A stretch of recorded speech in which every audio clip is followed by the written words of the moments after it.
Well, Alex, here we are in Paris to enjoy this episode of Star Trek. We'll always have Paris. Yeah. Did you know that's a matte painting?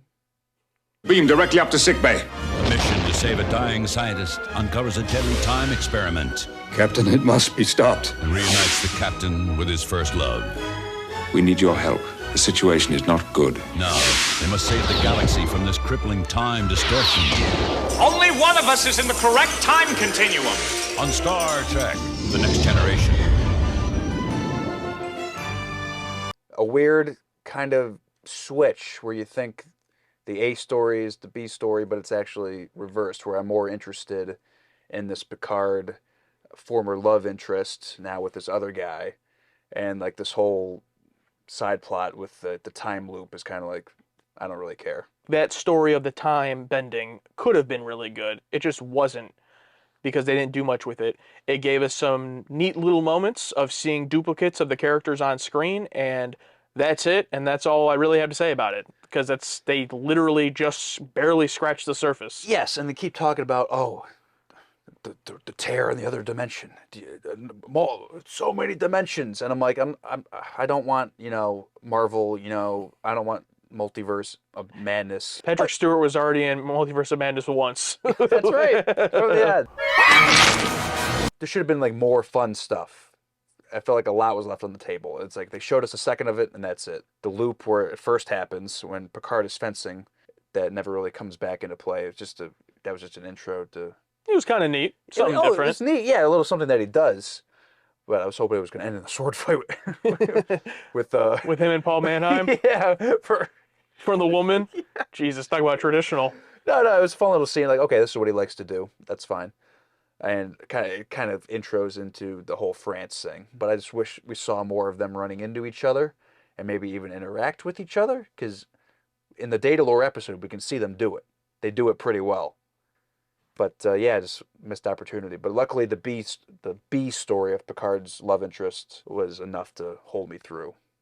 Yeah, we keep saying that, but honestly, thinking about how the episode presented it, maybe it wasn't ever intended to be the B story. Like, when you think about it, the episode starts off, and when we hear about Paul Mannheim for the first time, the first thing we see is Picard's, like, kind of tension with him. When Professor Mannheim's name was mentioned, you reacted with intense emotion.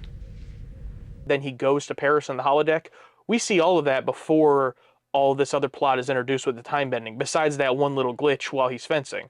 So maybe it was supposed to be that love story was the main story of this episode, and I'm not disappointed that we didn't see more of the time bending stuff. It gave us some cool moments, and that's it. I'm fine with that. Like, I didn't really have much interest in it because they didn't do much, and that's okay. With that being said, I wish the romance story would have been better. Like, if you wanted to make that the focus of the episode, then just do it.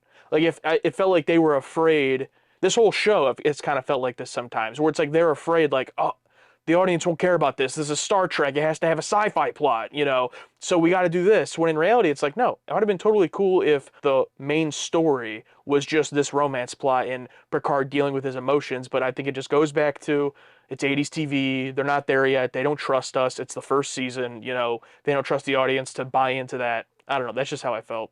Yeah, that's a good point. So what about the love story that you didn't like?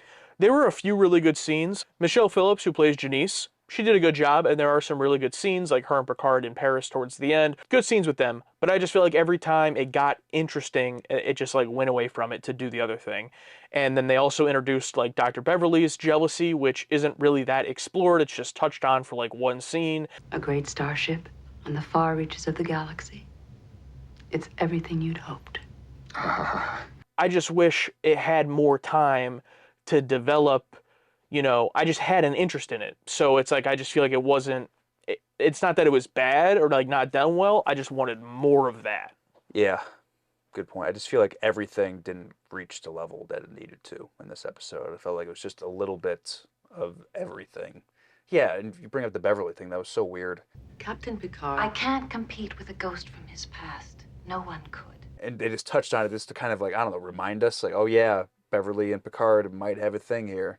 First, I'll say, Troy has really grown on me, and I loved her scenes in the episode. She does have the one cheesy line. I thought I was the empath. It was like a fucking studio audience,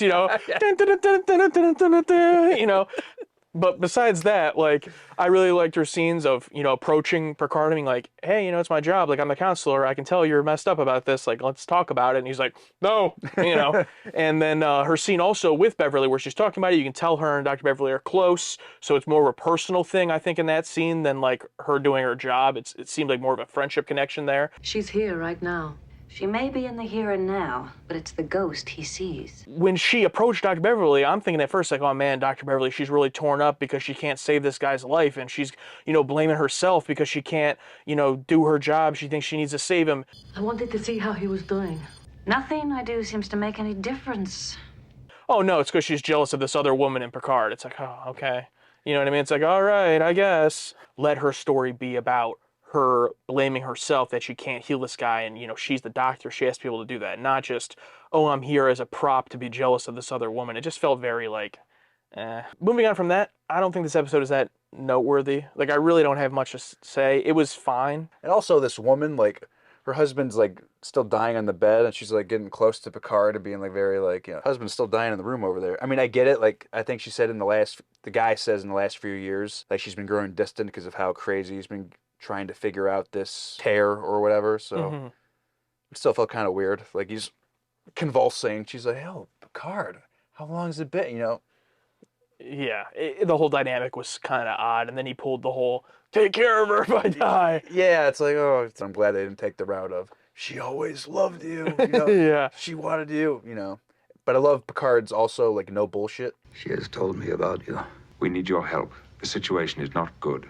Like, when he starts like, look, I need to figure out what the problem is with this thing. The holodeck and how specifically unique and specific it can create scenes. So was that younger woman, was that supposed to be the same woman? The way you look at me, do I remind you of someone?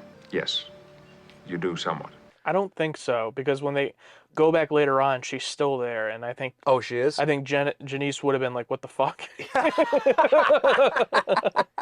Oh, shit. So I think it was just happened to be like a woman it generated to be looking for a guy to replicate what Picard was talking about. Okay, because just the fact that he just said the exact day and time. Yeah. You know what I mean?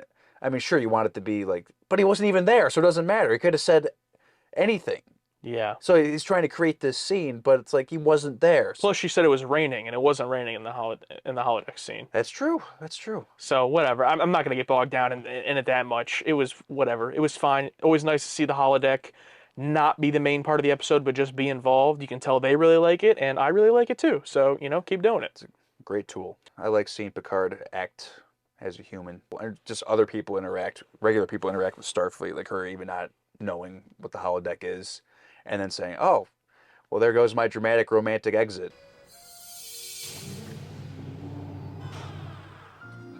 Because she said exit. Yeah. That's cool. Definitely some good writing in this one. And I also like the introduction of the character at the beginning. I took advantage. No, Lieutenant. The advantage was yours. Come again. That character doesn't come back. He's not a villain. It's like he's just a random character in in the episode. Just some dude. It's yeah. Like, oh, there's only one person who can fix this, and like, does the dramatic, Yeah. Yeah. I love just a guy he fences with. I love adding little small characters like that just make the Enterprise, just a reminder. There's 1,000+ people on here, So I liked that. But yeah, overall it was fine. I shall always picture you here. Yeah, we're going to jump into our patron takes. Maybe our patrons disagree. Maybe they really like this one or really hate this one. We're kind of both middle of the road on it, but on every episode, our patrons get to let us know what they think, as well as ask us questions, predict how we're going to feel about it.